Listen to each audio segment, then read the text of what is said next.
যে আলোচনাটা করব সেটা হলো যে হারমোনিয়ামের হলো অংশ কয়টা? কয়টা অংশ হারমোনিয়ামের? কয়টা অংশ? কি কি? একটা হলো মন্দ্র, একটা মধ্যম আর একটা তার। এটা হলো শাস্ত্রীয় অংশ।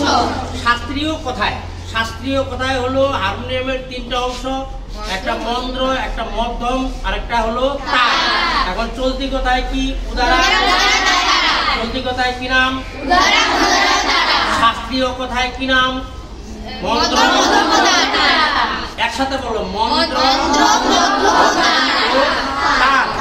আর চলতি কথায় কি? হারমোনিয়ামের কয়টা অংশ? আচ্ছা, তিনটা অংশ। আচ্ছা, তাহলে উদারা, মুদারা, তারা। আচ্ছা, তাহলে আমরা উদারার সা থেকে মুদারার সা পর্যন্ত মোট 8টা স্বরকে একত্রে কি বলা হবে? অষ্টক।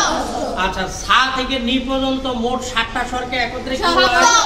সপ্তক। তাহলে সপ্তক আর অষ্টক আমরা কিন্তু পাইলাম। এখন আমরা সারে গামা যদি করি তাহলে এই সা রে গামা পা ধা নি সা, অর্থাৎ মানে সপ্তকের নিচের দিকে হচ্ছে ক্রমান্বয়ে উপরের দিকে ওঠার নাম আরোহী, আর সপ্তকের উপরের দিক থেকে ক্রমান্বয়ে নিচে নেমে আসার নাম অবরোহী। ধন্যবাদ। আমরা